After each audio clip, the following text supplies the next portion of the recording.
Mashariki. Karibu tena kwenye kipindi cha Risala, ikiwa ni siku ya Ijumaa Mei tarehe 30 mwaka 2025, na hii ni awamu ya pili ambayo tunapiga nayo bismillah.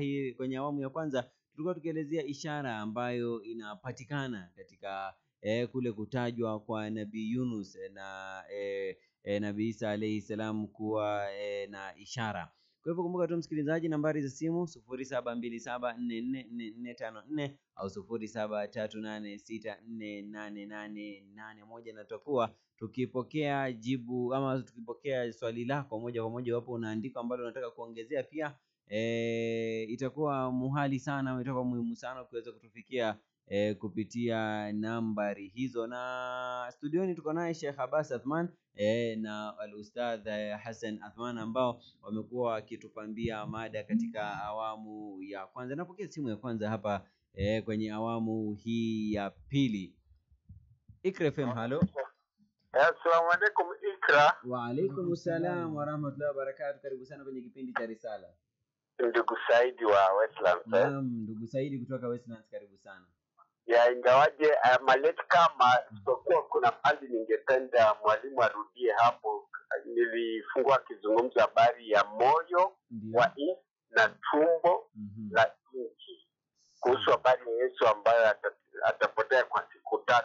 Kwa hivyo hiyo verse kwa Biblia iko wapi? Naomba kwa Biblia ani tafsiria ama nieleze iko katika kitabu gani. Sawa kabisa. Naam. Swali la kwanza hapo kutoka ndugu Saidi kutoka maeneo ya Westlands, anauliza wakati ulikuwa unaelezea kuhusu ile swala la moyo na tumbo ya ardhi, ukirudia yale maelezo kwa manufaa yake ya kibinafsi na manufaa ya umma mzima wa Kiislamu na pia wale ambao wanatokea kupitia 95.0. Hiyo verse kama alivyouliza iko katika Mathayo 12:38. Mathayo 12:38. Kwa hiyo kama iko pali popote ambapo kwamba yuko aandike Mathayo 12:38. Hebu soma tena kidogo mwalimu. Hapo baadhi ya waandishi na Mafarisayo wakamjibu wakasema, Mwalimu, tunataka kuona ishara kutoka kwako. Ndio. Yesu akajibu akawaambia, kizazi kibaya na cha zinaa chatafuta ishara, wala hakitapewa ishara ila ishara ya nabii Yona. Kwani kama vile Yona alivyokuwa siku 3 mchana na usiku katika tumbo la nyangumi, hivyo ndivyo atakavyokuwa mwana wa Adam siku 3 mchana na usiku katika moyo wa nchi. Katika moyo wa nchi usiku, siku 3 mchana na usiku katika moyo wa nchi. Nafikiri ndio hiyo. Sawa kabisa. Na labda alikuwa anauliza maelezo kuhusiana na moyo. Maelezo ulikuwa unasema kwamba kuna wale wanaosema kwamba Yesu akisema hivyo alikuwa anakusudia kifo chake, kwamba atakuwa katika kaburi. Ndio nikasema kama ni kaburini usemi moyo wa nchi. Hakuna siku kaburi inaitwa moyo wa nchi. Kaburi inaitwa tumbo la nchi. Hiyo tunajua hivi. Ukisema mgongo wa nchi unajua uko juu, hujakufa. Hapo tunapotembea katika mgongo wa nchi. Kwa hiyo ni Kiswahili. Nafikiri unanishinda kwa Kiswahili. Uko sawa. Unaona? Na ukisema moyo wa nchi, hiyo definitely ni sehemu kwamba hapana uhai, kwa sababu moyo inahusilika na uhai. Bi maana Yesu kutumia neno moyo wa nchi alikuwa anasisitiza kwamba kipindi hiyo atakuwa yuko hai. Si kwamba atakuwa ni maiti kama vile wanavyotaka kufasiri rafiki zetu. Maana rafiki zetu wanafasiri kwamba hiyo siku 3 atakuwa ni maiti. Lakini Yesu anatumia neno moyo wa nchi bi maana kwamba atakuwa katika sehemu yenye uhai kwa hiyo siku 3, bi maana hatakufa. Sawa kabisa. Na kupitia ujumbe hapa kwenye 0727444454 au 0738648881, anasema ningetaka kusilimu. Angetaka kusilimu. Huyo ni msikilizaji. Anangojea yani umueleze yani kunaendaje, yani muamala ni upi, lakini tutaniruhusu nichukue simu moja alafu turudi. Naam basi. Ikra FM, halo. Ikra FM. Assalamu alaykum wa rahmatullahi wa barakatuh. Mambo iko vipi hapo kwa studio? Iko sambamba kabisa. Ni nani unapiga ukiwa wapi? Unaongea na Captain Ibrahim Dore. Naam Captain, karibu sana. Nimesimamia hapa Dira leo hapa Uganda. Ndio. Wacha kwanza nirudishie Mwenyezi Mungu kwa kuniwezesha kuiona siku ya leo na masaa kama haya. Wacha kwanza nianze na I just want to thank walimu there Ndio.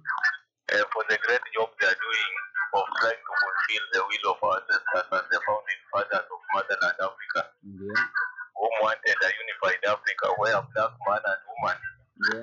can understand themselves and know their well-being on matters religion and other things. Yeah. Leo zina mambo mingi, Ndio. but I just want to ask walimu there one question. Ndio. Wamesema kwamba Yesu wakati ilisemekana mfalme alisema anataka kuua yeye, walitorokea hapa Egypt. Ndio. But in history confirmed that Egypt kitambo zaidi ilikuwa nchi ya watu weusi, haikuwa ya Waarabu. Ndio. So Yesu kutorokea huko, we think that environment ilikuwa inampeva. Unajua kama sasa hivi mimi nikitorokea Sudan, Ndio. ni environment itakuwa inanisema sitajulikana kama ni mimi. Kuna uwezekano mkubwa sana kwamba Yesu alikuwa mweusi ama alikuwa tu Myahudi vile wanasema hapo. What is going on? Unajua vile system ilifunza si vile iko ndugu yangu.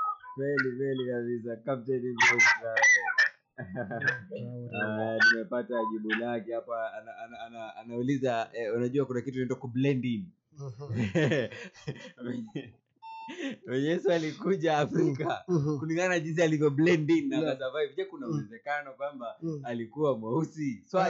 Swali la manufaa hapo. Ikrefem, halo. Assalamu alaykum wa rahmatullahi wa barakatuh. Wa alaykum assalam wa rahmatullahi wa barakatuh. Mzee Abdi kutoka Limuru. Kweli kabisa, kweli. Kwani pasta yetu leo hayuko? Ameshikika bali amezuilika kisehemu. Basi sasa wajua kwa nini leo hakuji? Sasa mapasta walikuja kusomea hapa kwa Ikra kwa Waislamu vizuri sana. Maana yake kuna maandiko hata hawa hawajawahi kuona. Maandiko ile hawa wanajua ni maandiko ile kutega uchumi iko hivi mzuri. Sasa kama Waislamu wanasomea wanashangaa, kumbe maneno iko namna hii. Ndio. Inaona Abdul Halim? Ndio. Ndio nimepata msomo vizuri sana. Maana yake kitabu anaeleza ile tu mali ilisoma alifundisha mali mzuri ile inafurahisha kama hiyo. Sasa kitabu wenyewe anakataa mambo. Sasa kama ile ilikuwa anasema nyinyi ni kisasi ya zina, hata wengine hata hajui hiyo maana kama hiyo hajui. Kwa hivyo watu wengi sana ilikuwa wanakuja kwa studio, wanaongea kwa studio ya Ikra, wameongea wanapigana na hawa. Kuna mwanamke mmoja alikuwa kali sana, tukisi sijui wako wapi. Wameona kweli wameingia mitini. Ilikuwa anasema Yesu anakuja kusema hivi, Waislamu akiona mtu Muislamu anaweka sijui mayai nyuma. Wameongea mambo mengi sana, lakini wakaona kweli baadaye. Kwa hivyo Waislamu hakuna maandiko yoyote ya Qur'ani wanatukana Waislamu, hakuna. Lakini Biblia yenyewe wanatukana, wasema mara umba, mara sujiwa zina, mara ashibi. Inaona sasa kitu kama wameona sasa hawezi ongea sasa. Wale wote wanakuja tu kusoma tu wafundishe akisha hapa. Sasa umefundisha mwingine na mwingine. Shukran. Assalamu alaykum wa rahmatullahi wa barakatuh. Wa alaykum assalam wa rahmatullahi wa barakatuh. Huyo ni Mzee Abdi kutoka maeneo ya Limuru. Na kuna mtu anauliza kwamba anataka kusilimu, labda umueleze ama umuelekeze vipi? Anataka kusilimu? Nafikiri pia hata akapiga tu simu, wake namba yake mwenyewe anajua. Pia tunaweza msilimisha redioni, hewani, hamna shida. Ama kama itawezekana pahali kuna msikiti karibu na yeye, pia anaweza kaenda kwa msikiti wote ambao kama uko karibu pale, akazungumza pale na wahusika, pengine imam atampata pale, amwambia anataka kusilimu, basi atapata kusilimishwa. Kitaka kama yuko karibu sasa hivi, na vile anaweza piga simu pia tukamsilimisha hewani. Na jambo lingine nitaomba ruhusa kidogo, nilikuwa nimesahau kabla sijasahau tena zaidi. Ndio. Erupe alikuwa aje leo, Evangelist Erupe, lakini alienda Nakuru kwa ajili ya kushughulikia mambo ya mtoto shule.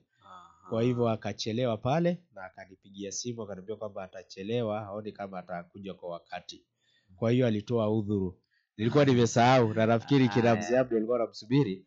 Kwa hiyo nafikiri ujumbe tayari washapata. Kweli kabisa, ujumbe umeweza kufika. Ikra FM, halo. Assalamu alaikum. Wa alaikum salam wa rahmatullahi wa barakatuh. Karibu kwenye kipindi cha Risala. Kutoka Baba Dogo. Naam, kutoka Baba Dogo. Nauliza, Ndio. asili kabisa ya huyu Paulo ilikuwa ni Yahudi ama mzungu ama sijui asili yake gani kwa ufupi? Sawa kabisa. Kwa swali hilo anauliza liko nje ya mada kidogo, lakini ni swala ambalo ni swala la msingi. Unajua kuna maneno pia si ya kwenye mada, lakini tukiyazungumzia yapo. Anaulizia asili ya Paulo, yani halisi, yani asili yake ni ipi? Maana tunaona amechangia sana kuandika kitabu cha Biblia hiki huko mwisho. Amechangia sana. Labda asili yake labda ndo tuliondoe tu, yani kwenye barabara ya mada, labda ungejibu vipi? Okay, kwanza nafikiri kwanza rudi kwa Ibrahim Traore. Ndio. Alafu ndo ni mjibu huyu. Ibrahim Traore akisema kwamba Yesu alitokea ndio akiwa mchanga alipokuwa katika hatari ya kuuawa na nini, kwa ile torosho akapelekwa Misri. Na Misri kama ilikuwa watu weusi wakati ule, ni uchanganuzi ama ni nini yake, na kama unafanya research basi ni vizuri utafanya research zaidi. Maana sikuangalia kipindi kile wale waliokuwa Misri walikuwa ni watu wa aina gani. Kwa hiyo nafikiria hizi la tu kusema kwamba kama Yesu alitorokea Misri, inawezekana yeye pia ni mtu mweusi. Hiyo ndo nakataa. Kwa sababu ukitokea mahali kutafuta hifadhi si lazima ufanane na watu wa pale. Nikitoa tu mfano ulio hai, nafikiri kipindi ya nyuma, sitaki kuzungumza kwa sasa, lakini kipindi cha nyuma kulikuwa na ule rais ambaye kwamba hayati sasa alifariki, alikuwa Rais Daniel Arap Moi. Kuna kipindi ambayo walikuwa wanasumbuana sana na bwana mmoja alikuwa anaitwa Koigi wa Mweri. Ilikuwa kitambo. Hii ni habari za early 90s huko pengine. So ilibidi kwamba huyu Koigi atorokee Norway. Akakaa kule akatafuta Norway hifadhi kwa kipindi kirefu sana. Sana muda mrefu. Na akarudi tu baada ya kitu kinaitwa multiparty. So ukimwangalia mtu kama Koigi ni mtu mweusi, lakini alitorokea Norway ambaye ni watu weupe, na akakaa kule akatafuta hifadhi na akapata. Kwa hiyo sio lazima ukitafuta mahali hifadhi ufanane na wale watu. Kwa hiyo Yesu yeye yako tu katika asili yake. Tunasema kama ni Yahudi kwa sababu naye unajua mtu achukua kabila ya baba. Yesu ana baba. Ndio. Yeye ametokana na mama. Mama tukiangalia atokana na kabila la Israeli. Hatuweza mama ni Myahudi, hapana. Mama anatoka katika kabila la Israeli, ukoo ya Lawi. Unaona Kwa hiyo ni Muisraeli. Kwa hiyo Yesu ataingia tu pale kwa sababu amezaliwa katika jamii hiyo, tutamuita tu Muisraeli. Na Waisraeli tunajua rangi yao namna ilivyo. Pili, huyu ameuliza asilia ya Paulo. Paulo ni mtu wa aina gani? Paulo ni mtu anajificha ficha. Ni mtu mjanja sana yule Paulo. Leo anasema hivi, kesho anasema kule. Lakini Paulo kabisa asilia yake kabisa. Paulo ni Myahudi. Na amesoma chini ya mwalimu mmoja anaitwa Gamaliel. Na Paulo huyo hakulelewa Uyahudini. Paulo alilelewa katika nchi ya Roma. Na alikubalika sana katika nchi ya Roma. Tukumbuke kwamba kipindi kile Wayahudi walikuwa ni watu wanamuasi sana Mwenyezi Mungu Subhanahu wa Ta'ala. Kwa hiyo Mwenyezi Mungu akawa anawapa adhabu, na adhabu aliyokuwa anawapa ni kwamba Wayahudi walikuwa watu sana wanashikwa, wanakuwa colonized na mataifa mengine. Kwa hiyo Wayahudi wakawa wametupwa sana nchi za nje. Wengi walikuwa hao katika nchi yao. Na hii ni kitu imeendelea kwa muda mrefu sababu ya vichwa vyao. Mwenyezi Mungu hata katika ile ardhi yao walikuwa wanawang'oa.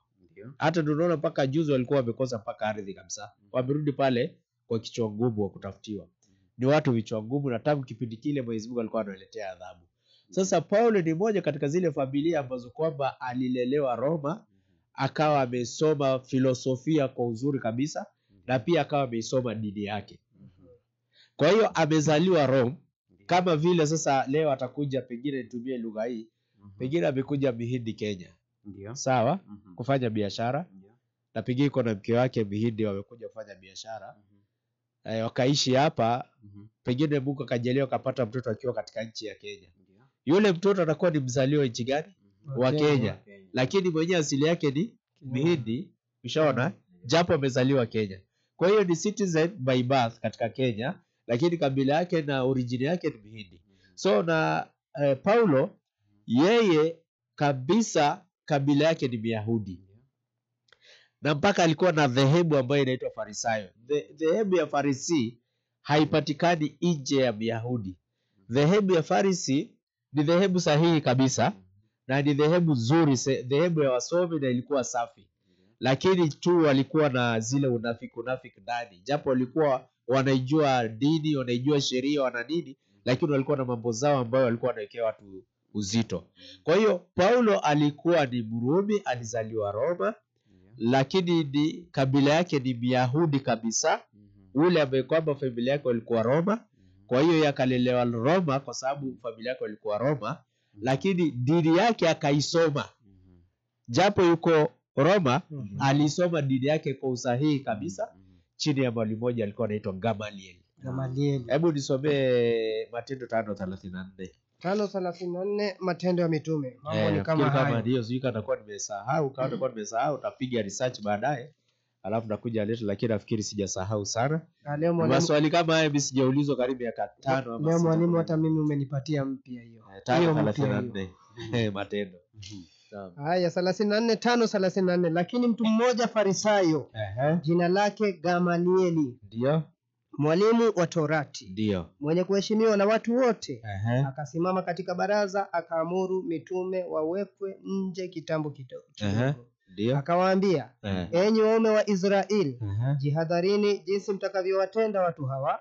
Subiri. Kwa hiyo hapo ndio mwalimu kabisa ambaye ni anaitwa Gamaliel, ambaye alikuwa anafundisha watu.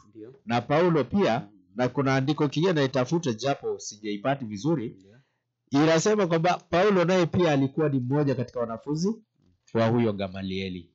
Na dhehebu yake ni Farisayo. Nisomea Filipi 22:3 Matendo. Hebu isome 22:3. Mimi ni mtu wa Kiyahudi. Mimi ni mtu wa Kiyahudi. Na nilizaliwa Tarso. Unaona? Yeye amesema ni mtu wa Kiyahudi. Ndio kabila yake Myahudi, ndio. Na alizaliwa Tarso. Na amezaliwa Tarso. Ni Myahudi ambaye amezaliwa Tarso, mji wa Kilikia. Mji wa Kilikia. Ila na alilelewa katika mji huu miguuni pa Gamalieli. Unaona? Amelelewa. Ule ni mwalimu wa Kiyahudi na ndiye amemlea nani? Paulo. Na amezaliwa Tarso. Tarso ni wapi? Iko Rome. Tarsos. Nikafundishwa sheria ya baba zetu kwa usahihi. Unaona, nimefundishwa sheria ya baba zetu, si baba zenu. Baba zetu bi maana Wayahudi ambao ni baba zao. Kwa usahihi, yani sheria Taurati. Paulo alipata kufaulu kuanzisha mpaka dhehebu la Kristo na dini ya Kikristo ambayo alikuwa ni msomi sana. Ule hakuwa mtu wa kawaida. Alisoma kwa usahihi na alikuwa very sharp. Unaona? Kwa hiyo ameisoma kwa usahihi, alikuwa anajua sheria inside outside. Hakuwa ni mtu anabahatisha, msomi kweli, na alisoma chini ya mwalimu anayejulikana. Isipokuwa kuzaliwa, amezaliwa mji unaitwa Tarso, ambaye iko wapi? Roma. Yosikia mimi ni mzaliwa wa Rumi. Ndio. Sawa kabisa. Hayo ni maelezo yake mwalimu wetu hapa. Na naona kupitia ujumbe hapa aliyetaka kusilimu ameweza kutoa baadhi ya nukta, lakini nitakuwa nikizisoma muda usiokuwa mrefu. Wacha nipokee simu moja hapa. Ikra FM, halo. Ni mimi ni mzee Abdi tena na nimerudi. Unaona walimu wa Uislamu vile wanajua hii jamii na angalia sasa vile. Wakristo akiuliza sasa Mungu liko wapi? Mtume Mungu. Hajui, lakini angalia walimu wa Uislamu. Saizi Wakristo ngapi wanasikiza hizi kipindi? Hawezi kaongea maana ni aibu. Hajui. Waislamu, maalimu wa Uislamu wanaongea namna Qur'ani na Biblia anasoma vizuri sana. Tena sio uongo, mzuri sana, lakini unaona haya. Wajana naye mambo ya Waislamu. Yesu atakuja kuokoa. Sasa naokoa wapi wewe? Mtendo wako utaokoa. Hata tumeambia mara mingi. Shukran sana mzee Abdi kutoka maeneo ya Limuru kwa maoni yako hayo. Na sasa tuko tukimtafuta huyu, manake ni wajibu wa kusilimisha pia ambao tutakuwa nao hapa ndani ya 95.0. Ikra FM, halo. Ikra FM, halo. Naongea na nani tafadhali? Naongea na David. Ni David.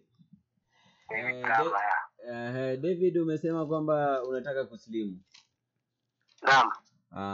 Kweli kabisa, hilo ni hatua muhimu ambayo nachukua, na nitakupeleka moja kwa moja hadi kwa Sheikh wangu Sheikh Abbas ili aweze kukueleza jinsi utaweza kuendelea kutoka hapa. Natumai utasaidika sana. Okay, mashallah. Rafiki yangu David, umesema unataka kusilimu Hiyo ni hatua mzuri, ni jambo ambalo kwamba umeamua, ambalo kwamba ni nzuri kabisa. Sasa kusilimu, utatamka maneno haya nyuma yangu, alafu utakuwa Muislamu. Maneno ya kutamka unakuwa Muislamu moja kwa moja, na kuna faida mingi ambayo kwamba utapata baada ya kutamka maneno haya. Kwa hiyo rudia maneno haya nyuma yangu, alafu unakuwa Muislamu. Sema ashhadu an la ilaha illa Allah wa ashhadu anna Muhammadan rasulu lahi. Maneno yao tayari ushakuwa Muislamu. Allahu Akbar. Sasa rudia kwa Kiswahili ndio ujue maana yake nini ulikuwa unatamka. Sema nashuhudia ya kwamba. Hapana. Apasaye. Kuabudiwa. Kwa haki. Ila. Mungu mmoja. Na ya kwamba Muhammad ni mtume wa Mwenyezi Mungu.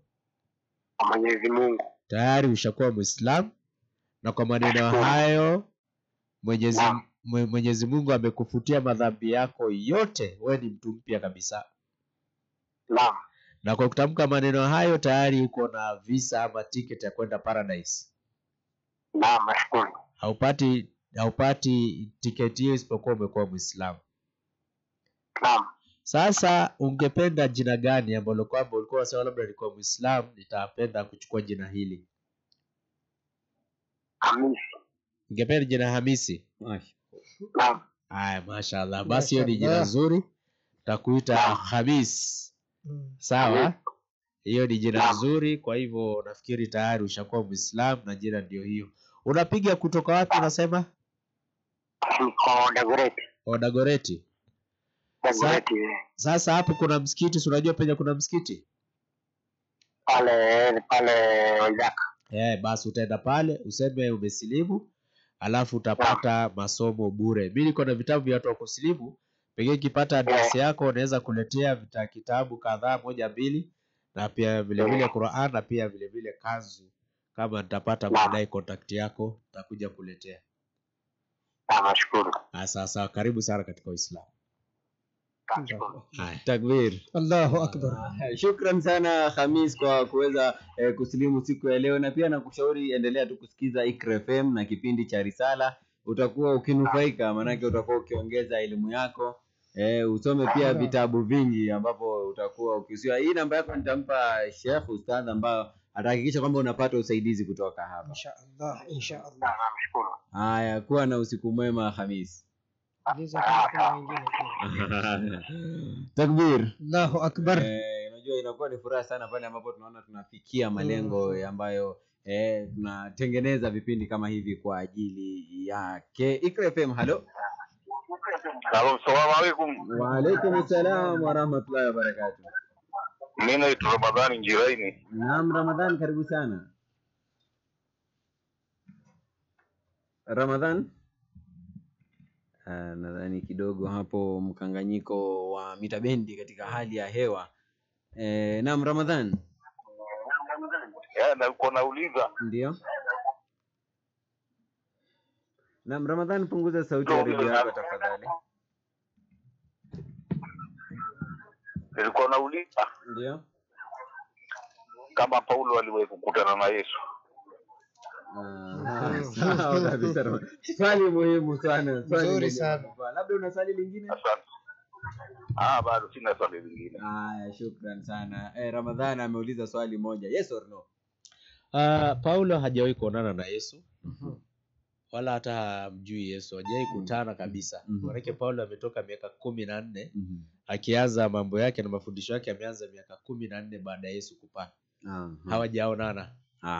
Sawa kabisa. Umeweza kusikia Ramadhani, labda umenufaika. Ikra FM. Assalamu alaykum wa barakatuh. Wa alaykum salaam wa rahmatullahi wa barakatuh. Karibu kwenye kipindi cha Risala. Alhamdulillah, mimi naitwa Abubakar kutoka Kenya. Naam, Abubakar, karibu sana. Alhamdulillah. Nauliza Nabii Isa mwenyewe kwa kirudi yani atarudi akiwa na atarudi na mwili wake, atarudi atashuka kutoka mbinguni. Rudia swali lako tafadhali, umekatika.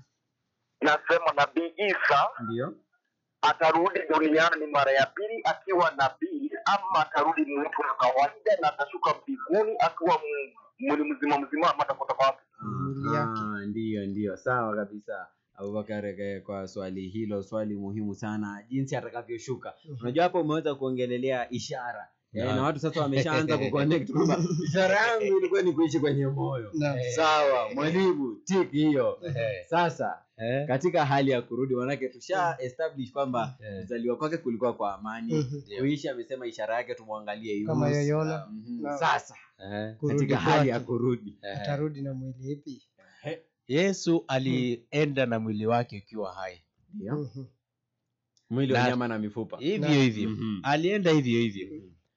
Na yuko hivyo. Ndio. Na atarudi hivyo na mwili wake. Ndio. Kwa Mwenyezi Mungu, yeye kuhifadhisha mwili kwake si kitu. Kweli? Ni kitu ndogo sana. Amemhifadhisha kabisa mpaka sasa hivi. Hiyo ni ishara ambayo lazima wazingatie. Maana Firauni mwenyewe pamoja na utundu wake, Mungu amehifadhisha mwili wake mpaka leo kwa vile alivyoiweka. Sasa atashindwa kwa nabii wake? Hawezi shindwa. Sasa atarudi na mwili wake vile na ataendelea na maisha. Ila kurudi hatarudi kama nabii. Ndio. Maanake unabii uliisha na Nabii Muhammad sallallahu alaihi wasallam. Mwenyezi Mungu anasema kana Muhammadun aba ahadi min rijalikum walaki rasulullahi wa khatama nabiyyin. Muhammad si baba yote katika wanaume zenu, lakini mtume wa Mwenyezi Mungu na mwisho wa mitume, mwisho wa manabii. Bimaana unabii umefungwa na Nabii Muhammad sallallahu alaihi wasallam. Baada yake hatarudi, hatakuja nabii. Kwa hiyo Yesu atateremka, lakini sio kama nabii. Na tunaposoma hata katika Sahih Bukhari hadith namba 325 pia inazungumzia habari hizi kwamba atateremka, lakini atateremka kama kiongozi mwadilifu. As a leader. As a leader. Atateremka kama kiongozi mwadilifu. Na zile vitu ambavyo kama anafanya, nafikiri hata kuna wakati tumesoma katika Qur'ani, pia kuna hadithi ambayo kwamba imetaja mengi katika Bukhari, hadith namba 325, ni kwamba hatateremka kama nabii, atateremka tu kama kiongozi mwadilifu, na ataongoza watu, ataitumia Qur'an katika kuhukumu, na atafanya baadhi ya zile kazi ambazo Mwenyezi Mungu Subhanahu wa Ta'ala amefanya. Kwa hiyo ni kazi anakuja kufanya, sio unabii anakuja kuanzisha wala kuendelesha story ya unabii, hapana. Na ndio maana unaona ataitumia Qur'ani. Ndio. Vile sisi tunavyoitumia kuisoma na kufanya chochote, yeye pia ataitumia hivi tunavyoitumia kwa kuisoma na kuhukumu na kila kitu. Ndio. Bi maana unabii uliisha na Muhammad sallallahu alaihi wasallam. Naam, hakuna kitu mpya ataleta, wala ataleta neno yote mpya. No. Ile iliyopo ndo ataendelea, isipokuwa tu anakuja kupigana na Dajjal na yale mambo ambayo yalizungumzwa. Wacha tupokee simu moja hapa. Ikra FM, hello. Ni mimi tena Abdul Halim. Kwanza Sheikh alisema maneno moja kweli ya kustajabisha. Maanake Mungu hawezi kurudisha ikiwa uhai ni kwa miili yake. Maanake angalia, mama yetu alitubeba kwa tumbo yake, alafu inakula bilibili, hawezi kudhuru sisi, maji baridi, vitu moto. Angalia sasa vile Mungu aliweka. Sasa watu sijui wanaongea, angalia vile sisi tunakaa. Ikizaliwa kama karatasi ile imeandikwa Qur'an, ile safi kabisa karatasi. lakini ukikaa kidogo tu kwa dunia napinduka uso nyingine. Lakini akizaliwa sijui kitu gani alikula huko ndani, nani najua. Safi kabisa. Alafu Mwenyezi Mungu sisi akikufa alafu tena nafufua sisi, ni kitu kidogo sana kwake. Watu wajue namna, kwanza Wakristo wajue hivyo. Shukrani. Afwan sana. Huyo ni mzee Abdi kutoka maeneo ya Limuru akielezea tu ama akisisitiza ule ulinzi ambao Allah anaweza kutoa, akisema jinsi mama ametulinda katika tumbo. Hata mama akila pilipili haikufikii, haiwashi mtoto, anakunywa chai moto haimchomi mtoto, ananyonya barafu mtoto hapati baridi. Ndio hiyo sasa. Kuna hikma hapo. Mzee Abdi anajaribu kusisitiza, unajua ni mambo kama haya ambayo yanatufanya tunaoana na ishara ambazo tuko nazo kila siku. Na pia zikiwa ni 39 dakika zimekatika, naona hapa Burhana anatoa pia shukrani zake hapa. Ikra FM, halo. Na huyo Burhan. Asalamu alaykum. Naam Burhan, wa alaykum salaam wa rahmatullahi wa barakatuh. Anauliza Yesu akija ndio ataoa wapi? Sawa kabisa. Wa alaykum salaam wa rahmatullahi wa barakatuh. Burhan naye sasa ni maelezo zaidi, manake umeanzisha darasa wanafunzi wameinua mikono. Ataoa kivipi, yani ama kuna taarifa gani kuhusiana na kuoa kwa Nabii Isa akirudi? Hakuna taarifa mingi isipokuwa habari ya Nabii Isa alayhi salam kuoa. Nafikiri imenukuliwa na mmoja anaitwa Ibn al-Qayyim al-Jawzi. Ndio sana amenukulu habari hizi kwa katika habari za Nabii Isa alayhi salam. Kwa hiyo atakooa ni nani? Nafikiri kwa wanadamu tu kawaida, kwa sababu maisha yatakuwa ya kibinadamu ya kawaida, na atapata watoto wa kikawaida, waishi maisha ya kawaida kwa mwenendo wa Bwana Mtume Muhammad sallallahu alaihi wasallam. Kwa hivyo na atakufa katika umati Muhammad, atazikwa na Waislamu. Maana tulikuwa katika maombi yake. Kwa hiyo ile taarifa ataoa wapi, familia gani na nini, hatujaelezewa kwa urefu wala kwa undani. Haipo clear. Isipokuwa tu ile iliyo clear ni kwamba atakuja, ataishi maisha kawaida kama 40 years, na ataoa na atakufa kifo cha kawaida, atapata watoto na atakufa kifo cha kawaida. Sawa kabisa. Nadhani hayo tu ni maswali, na labda tukirejea tu kwenye hii ishara, manake naona wasikilizaji wameelewa, yani kuna ule mtagusano wa mada ya siku ya leo, na naona wengi wanagutuka na wana relate. Unajua cha msingi ni ku relate. Ikra FM, halo. Ni Abubakar kutoka Rakina, ndio mimi nimerudi tena niuliza. Ndio Abubakar. Nabii Isa yuko peponi ama yuko mbinguni? Maana katika Qur'ani katika sura Hajri aya 29 inasema yote ambaye anaingia peponi hawarudi katika duniani tena. Sasa Nabii Isa yuko peponi ama yuko katika mbinguni? Kabisa. Swali muhimu sana hapa, hakuna kukwepa Kiswahili. Anataka kuelewa ni peponi ni mbinguni. Kwanza hapo tungependa tujulishe tofauti ya peponi na mbinguni. Maana yake kuna ndugu zetu ama rafiki zetu mara mingi hawajui kutofautisha baina ya peponi na mbinguni. They make no distinction. Yote wanaifanya kitu moja. Kweli kabisa. Sheikh, Nabii Isa atakuwa yuko mbinguni. Na hii inakuja kutokana na ile kisa ya Isra al-Miraj.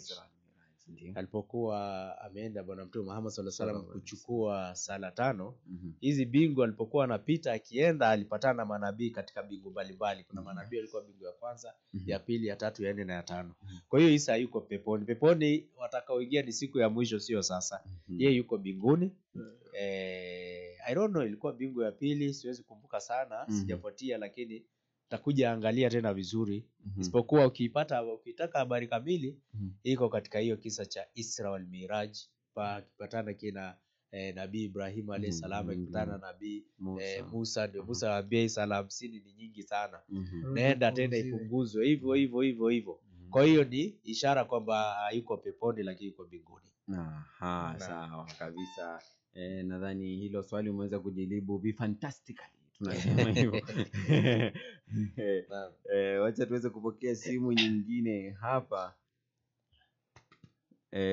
ambayo inaweza kupigwa. Nakumbuka tu msikilizaji, nambari za simu 0727444454 au 0738648881, na nitakuwa nikipokea simu yako, na pia utakuwa ukiuliza swali lako kuhusiana na pande zote mbili. Unajua kuna upande mmoja wa Nabii Yunus na kuna upande mmoja wa Nabii Isa, na labda kulikuwa na hikma gani ya Nabii Isa kumchagua, yani kati ya manabii wote ambao wamepita. Kuna manabii wengi wametokea na miujiza, pia visa vimewakuta vingi sana, lakini kulikuwa na hikma gani ya kumchagua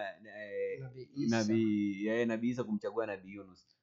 Kama kwa ishara yake, kwa sababu tunaona Nabii Isa amesema kwamba atakapokwenda ni moyoni bali kuna uhai, na Yunus pia alimezwa na samaki na alikuwa kwenye uhai, maana yake aliweza kuishi badala yake. Labda kuna hikma gani, kuna ishara ipi ambayo inatakiwa tuiangazie hapa? Labda ukifikiria hilo jibu, wacha nipokee simu moja hapa. Ikra FM, halo. Naam, karibu kwenye Ikra FM, kipindi ni cha Risala. Studio. Ndio. Sasa nauliza mambo ya Isa. Ndio. Nabii Isa. Ndio. Kwa Kristo. Yeye atakuja. Naam, sikupati, unakatika kwa umbali, labda ukirudia. Nasema ndio. Nabii Musa, Nabii Isa. Ndio. Tabia atakuja kufufua. Wafu. Ndio. Wale waliokufa. Ndio. Je, ni kweli ama ni tofauti na nyinyi? Sasa umesema ni nani unapiga ukiwa wapi? Kwa Murang'a. Aha, sawa, kutoka maeneo ya Murang'a anapiga, anauliza ukweli wa kuwa Yesu akirudi atawafufua watu. Je, ni sawia sisi katika Uislamu kuwa Yesu akirudi atafufua watu? Maana yake unadhani ni Mkristo? La, sio hivyo. Maana yake Nabii Isa kurudi kwake atarudi wakati ambapo ni karibu sana na kiyama. Sio kwamba kiyama kitakuwa kishafika. Ufufuo ni wakati wa mwisho. Mwisho kabisa, watu wote watakufa, wakishakufa watolewe roho wote, alafu ndio sasa wafufuliwe. Kwa hiyo Isa akija itakuwa bado uhai unaendelea. Kwa hiyo hata kuja wakati wa ufufuo ama kufufua watu. Na ndio sasa pahali Wakristo wengi pahali kwamba huo giza inaingia, wao uchukulia kwamba kurudi kwa Nabii Isa ndio dunia imeisha, ndio watu wamekufa, kwa hiyo anakuja kufufua watu, yeye ni Mungu, haleluya. Sio hivyo.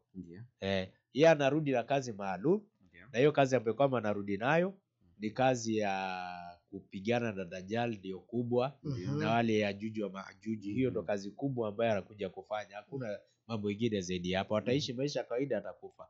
Hata wakati huo hatuambii kama kuna miujiza yote atafanya, wala hata kiyama haijui itasimama lini. Na bado hata mambo ya kiyama haijui. Maana alisema haijui ni lini.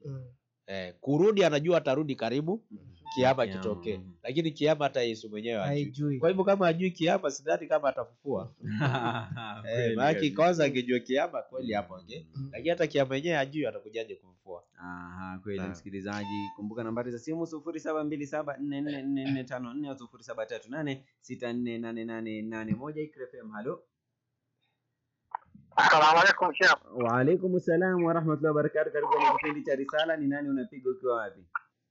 Napiga kutoka hapa Kiganjo Shaka. Naam, Kiganjo Shaka, karibu sana. Ni nani? Mimi naitwa Muhammad Sheikh Abdurrahman Robo. Naam, Muhammad, karibu sana. Nilikuwa nataka kujulisha Waislamu, kuna pasta alikuwa amepatia Waislamu kiwanja. Alafu hiyo msanii alisilimu akatupatia kiwanja, alafu tena mwingine akawapatia bure. Ndio. Mwingine akausia. Hiyo msee ni ile watu wamesaliwa na nchi. Alafu yeye kukufa ni Waislamu tu wamezika yeye. Inaitwa Mount Kenya Mosque. Ndio. Hiyo msikiti Waislamu ndio tunataka wajue, watembelee, waone namna gani. Anatukaribisha Mount Kenya Mosque Kiganjo. Kiganjo iko upande ya Munyu. Upande wa Munyu. Shukran sana Muhammad kwa kutukaribisha. Unajua Mohamed ameweza kuwakaribisha Waislamu wote katika msikiti wa Kiganjo Mount Kenya. Anasema kuna mtu alitoa msikiti pale ukajengwa. Kwa hivyo watu wautembelee na aliweza kufariki ili aweze kupata nadhani zile thawabu. Waweze kutembelea ukifika huko, kenda huko sehemu ya Kiganjo. Kiganjo huko, kenda Munyu huko. Mkiweza kufika pia kule ambao Waislamu ni wa eneo lile pia wakiswalia pia kule msikiti aliyejenga aliyetoa ardhi aweze kupata thawabu. Sawa kabisa. Ikra FM, halo. Ikra FM, halo. Naona hapa kidogo anapotea hewani, lakini kuna lile swali nilikuuliza, hikma ni ipi? Hikma pale ilikuwa kuna hikma moja. Kulingana, unajua unachukulia maneno ya Nabii Isa. Ndio. Na ishara hii kwa mifano. Na sana alikuwa anapenda kufundisha kwa mifano mengi. Kwa hiyo pale hikma kwamba alikuwa anazungumzia ni uhai wake na kifo iko katika hali gani. Ni kwamba alitaka watu wajue kwamba hata kufa. Kwa sababu lazima ulete argument. Je, Yunus alikufa? Ndio, Yesu atakufa. Yunus hakufa? Hapana, hakufa. Basi pia Yesu atakufa. Kwa hiyo yote alikuwa anazungumzia ni kwamba watu wazingatie kama kweli atasulubiwa. Wake huyu nabii wa Mungu na lazima alijua kwamba pango ambapo anapangiwa si nzuri. Lazima Mwenyezi Mungu alifunulia. Kweli. Na lazima pia aweke mambo clear ili watu wajue kwamba hali itakavyokuwa. Na ndio aliweka mfano, akaweka mfano wa kubakia kila siku katika akili yetu kwamba mfano angalieni ya Yona. Kama Yona alikufa mjue atakufa. Kama hakufa mjue. Ndio leo ukazungumza na mtu yoyote habari ya kifo ya Nabii Isa. Ukiweka tu habari ya Yona anakwama. Hata awe ni nani. Atakwama tu. Kwa sababu huyu hakufa, utasemaje Yesu alikufa? Na ndio sisi tunachukulia pale wakauli mimi nakatala al-Masih Isa bin Rasulullah wa maqataluhu wa masalabuhu. Wakisema Yesu alimuua, Mungu asema hakumuua, na Yesu asema ishara yangu ni Yona, na Yona hakufa. Kwa hiyo pale hikma ni kwamba waangalie kwamba Yesu Yona hakufa, basi na pia Yesu wajue pia hata kufa. Acha nipokee simu hapa. Ikra FM, halo. Salamu alaykum warahmatullahi wabarakatuh. Wa alaykum salaam wa rahmatullahi wa barakatuh. Karibu kwenye kipindi cha Risala. Ni nani unapiga ukiwa wapi? Bwana Burhan kutoka Makadoro. Naam Burhan, karibu tena sana. Mungu hawa wajuji wa majuji. Ndio. Wanapatikana katika Biblia. Swali zuri sana. Sawa Burhan, anauliza Juju wa Majuji anapatikana ndani ya Biblia? Iko katika kitabu cha Ezekiel wametajwa. Na habari zao zimetajwa kama wafalme waitwa Gogu wa Magogu. Japo haijatajwa sana kwa ufafanuzi. Hata kwa Qur'ani pia imetajwa kidogo, lakini ufafanuzi zaidi uko katika hadithi. Ipo imetajwa. Nafikiri katika kitabu cha Ezekiel ameitaja sana habari za Juju Majuji. Na pale imetajwa kama Gogu wa Magogi. Wa Magogu katika Kiswahili. Katika Kizungu Gog and Magog ziko katika Biblia. Imetajwa sana sehemu nyingi. Ndio. Sawa kabisa. Natumai swali hilo umeweza kulijibu kwa ufahamu wake. Na pia umeelezea uwiano ama sawia ambazo ziko katika kule kuwa ndani ya tumbo kwa Yunus na taarifa za kufariki ama zile dukuduku ambao watu walikuwa nao kuhusiana na iwapo Yesu atakufa ama itakuwaje hatima yake. Exactly. Sawa kabisa. Na hili swala la Yunus, unajua natumai kwamba wasikilizaji labda wameridhika ama wameelimika, unajua yani wamekuwa na A+ in their knowledge. Ningependa tu kuna hii dua ambayo Yunus aliomba akiwa ndani ya tumbo la samaki. Manake tumeona hii pia imeweza kurudiwa mpaka na nabii mwingine wakati wa nyuma. Labda hii dua ilikuwa na umuhimu gani na hii dua ni ipi, ili tuendelee kuishikilia kutoka sasa kwenda mbele baada ya ambaye nimekuitana na uliza kuna nabii mwingine alipaa mbinguni na mwili ama ni Isa mwana habari peke yake. Sawa kabisa Abubakar, yani hapotezi muda kabisa. Hivyo ndio inafaa. Unaweza je, kuna nabii mwingine ambaye alipaa kwa na mwili mbinguni ama ni Isa peke yake? Aziko habari kamili kabisa kuna mwingine, japo kuna yule anayedhaniwa ni habari haziko na ukamilifu wake. Lakini kuna baadhi katika vitabu zetu, na ukiangalia pia kuna vitabu za zamani kidogo kidogo zimenukulu kwamba nabii Idris alipaa. Ndio. Ni vitu ambavyo kwamba hazina ile, siwezi sema imeshikilia kabisa. Maana hazina ile ukweli kabisa. Yaani haijulikani. Ina tashwishi kidogo. Moja alitajwa ni kama huyo Nabii Idris alayhi salam. Kwa hiyo tunamuita Nabii Idris. Ndio. Kwa katika vitabu katika Biblia anaitwa nani? 5, hebu nisome 5:22 mwanzo. 5:22 kitabu anaitwa nani yule Nabii Idris kwa Biblia? Anaitwa, hebu nisome 5:22 mwanzo utajua jina yake sahihi. Kule naye pia wanasemekana kwamba alichukuliwa, na pia kuna mwingine wanasema pia alichukuliwa na mwili anaitwa Elia, ambaye ni Nabii Elias, anaitwa Enoko. Katika Biblia anaitwa Enoch. Exactly. Pia Biblia inasema kama hebu nisomee kidogo 5:22. Henoko akaenda pamoja na Mungu baada ya kumzaa Methusela. Anasema akufa, alienda pamoja na Mungu, yana alichukuliwa. Na kuna haya katika Qur'an pia Mwenyezi Mungu anasema kwamba alimnyanyua daraja ama sehemu ya juu. Kuna baadhi ya mufasirina wa Qur'an wanasema tu kwamba alichukuliwa hivyo hai, na kuna wengine wanasema ni daraja alinyanyuliwa. Kwa hiyo hata katika upande wetu wa Kiislamu pia kuna ile taswishi katika baadhi ya wale maulama ama wasomi wachanganuzi zaidi wa Qur'ani. Kwa hiyo haya, na mwingine naye katika kwetu hakuna, lakini kwao wanasema Elias pia alichukuliwa hivyo, ambaye pia haina uhakika kabisa. Hiyo ni lakini wakati wa Isra wal Miraj Mtume Muhammad sallallahu alaihi wasallam alikwenda kwa mwili. Naam, alienda kwa mwili. Kwa hivyo kuna uwezekano. Alienda kwa mwili akarudi. Japo kuna wengine kama Ahmadiyya, unajua Ahmadiyya na pia wana vituko vyao, wanasema ni ndoto, lakini alienda kwa mwili.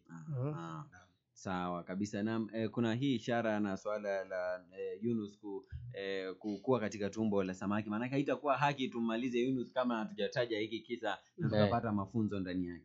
Na pia kuna kitu kingine ilikuwa kwanza ulikuwa unasema dua aliomba Nabii Yunus ni la ilaha illa anta subhanaka inni kuntu minadh-dhalimin.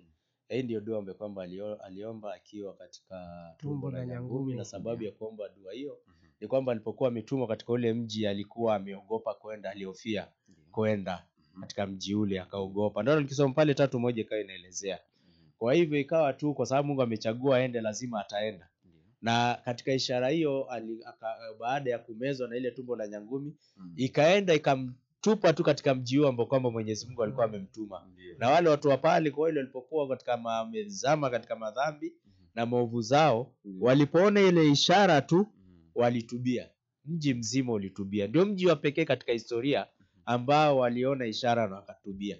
Hakuna mji mwingine ambao umetubia mji mzima. Mpaka hata Mwenyezi Mungu ametaja ndani ya Qur'an, na Nabii Isa pia katika Injili alitaja kwamba katika mji ambao kwamba ulifaidika na ishara niyo mji wa Nabii Yunus. Kuna kitu ambacho nataka niongezee. Tunaambiwa kwamba Yesu atakuwa alikuwa katika tumbo la nyangumi siku 3, na Yesu anasema atakuwa katika moyo wa nchi. Swali na kwa siku 3 Yesu alikuwa wapi? Yesu alikuja akapotea. Kwanza kwa muda. Kwa kama hiyo siku 3 hakupata tu direct. Walipotaka kumlilia hapana, Yesu alipotea kama siku 3. Baadaye alikuja akatokea watu katika mji unaitwa Emau akiwa hai kabisa. Ushaona akiwa hai. After kama hizo 3 days imepita. 3 days kabisa imepita. Akaja akatokea watu katika mji unaitwa Emau. Wale watu wakashtuka kwa sababu wanajua amesulubiwa, amekufa, sio mtu wa, yani wanaona spirit. Akamwambia mimi sio spirit. Mimi ni mimi mwenyewe. Nishikeni muhakikishe ni mimi. Kwa sababu mimi ni spirit, tutakuwa na mifupa. Naona? Akaonesha mguu wake haina hata alama ya nini? Ya misumari. Bi maana kwamba si yeye alisulubiwa, inamaanisha kwamba Mungu alikuwa amemhifadhi mahali. Ndio unaona Biblia inasema Yesu alikuwa na uwezo wa kujificha, anaweza kaa hivi na watu na akapotelea. Anapita katikati yao wala anapotelea mumuoni. Na tena baadaye anarudi. Kwa hiyo kwa siku 3 Mwenyezi Mungu alikuwa amemhifadhi katika sehemu ya uhai. Mwenyezi Mungu mwenyewe anajua. Ndio akatokea watu kuhakikisha kwamba iko uhai, na ndio baada hapo Mwenyezi Mungu Subhanahu wa Ta'ala akafanyaje? Akamchukua na mwili wake akiwa hai na nini. Kwa hiyo siku 3 alikuwa yuko hai kamili katika ardhi. Pale Mungu alimhifadhi mwenyewe anajua, haikuweka wazi. Na akatokea watu baada ya siku 3 katika mji unaitwa Emau, na akazungumza nao, na wakamuona na wakamgusa na wakahakikisha kwamba ni yeye. Ndio Mwenyezi Mungu akamchukua.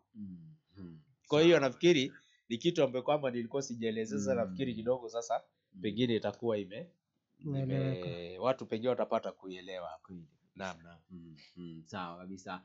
Zikiwa ni 58 dakika zimekatika baada ya saa 3 majira ya Afrika Mashariki. Nasikitika na ninasononeka na kwa moyo mzito ambapo natangaza kwamba kipindi cha siku ya leo kimefikia muda wa mwisho. Unajua kipindi kimekuwa cha kufana sana. Mimi mwenyewe kibinafsi nimesoma na natumai pia wasikilizaji wameweza kujifunza jambo moja au lingine. Wale wote ambao wameweza kuchangia kina mzee Abdi kutoka Limuru, kina Burhan, wote hao na pia tunafurahi sana kwamba kuna mtu ambaye amesilimu ambaye ni Hamis, ambaye tunamuombea Allah aweze kumuongoza katika njia iliyonyooka, na kwa sisi wote Allah aweze kutufungulia milango ambayo imefungika. Allah aweze kututakabalia dua zetu ambazo tunaomba kwa siri na zile pia ambazo tunaomba kwa dhahir. Na labda kwa kumalizia, Sheikh wangu, naam, neno lolote? Kumalizia ni kwamba kwanza tufaidike kwanza kwa dua ya Nabii Yunus, ni kwamba si wote ni wakosaji, na pia tunamkosea Mwenyezi Mungu. Na tunapomkosea Mwenyezi Mungu ukarealize ama ukarecognize makosa yako, basi mrudie umuombe msamaha namna aliyofanya Nabii Yunus akiwa katika tumbo yake. Kwanza kaitakasia nafsi yake ile khalisa, akaihalisia, kisha akarudi akaomba msamaha, inni kuntu minadh-dhalimin, akataja kweli nilikuwa katika madhalim, yani nilikuwa katika nifanya makosa na narudia kwa hiyo hii ndio kitu pia ningependa kukumbusha wanadamu na wale wasikilizaji wetu. Shukran sana. Huyu amekuwa Sheikh Abbas Hassan. Kwa kumalizia, hivyo pia mimi alhamdulillah nimejifunza mengi pia na wale ndugu zetu, rafiki zetu ambao kwamba si Waislamu na wanazidi kutufuatilia. Nafikiri fursa ya kusilimu ni sasa. Naam. Mlango uko wazi kabisa. Popote wanaweza wakajoin Islam, kama wana misikiti karibu pale ama wana namba za kituo hapa, pia wakapiga simu wakaendelea kujiunga katika dini. Shukran sana. Huyo ni Hassan Athman hapo akimalizia kipindi ikiwa imetimia saa 4. Huo ndio mwisho, na kushukuru sana msikilizaji ambao umetutegea kupitia 95.0 na pia wale ambao wametufuatilia mubashara kupitia YouTube @Iqra FM 95.0. Shukran sana. Abu Jafar anasema mashallah, shukran kwa kutuelimisha. Hiyo ndilo jambo ambalo linatufurahisha sana hapa ndani ya 95.0, pale ambapo tunaelimishana, tunakumbushana na pia tunaelekezana katika njia iliyonyoka. Mimi nimekuwa mwendesha kipindi wako Abdul Hamid Suleiman. Usikwende mbali, kinachofuata ni habari kwa ukamilifu wake.